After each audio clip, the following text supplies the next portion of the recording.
கேரளா மட்டை அரிசியில் சந்தைக்கு செய்ய போகிறோம். அதுக்காக இட்லி ஊற்றிருக்கோம் பாருங்கள். சந்தைக்கு எப்படி வருது?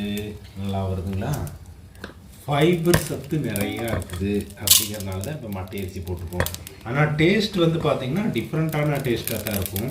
மட்டை அரிசி சந்தைக்கு சட்னி ஊற்றி ஃபஸ்ட்டு சாப்பிட்றலாம். மட்டை அரிசி சந்தையை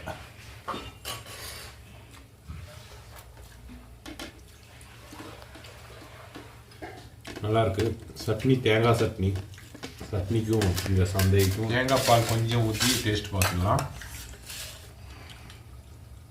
ஏன்னா இது சாப்பிடும்போது இனிப்பு சாப்பிட்டோம்னா மறுபடியும் சாப்பிட்ற அந்த டேஸ்ட்டை வந்து தூண்டும் அப்படின்னு சொல்லுவாங்க.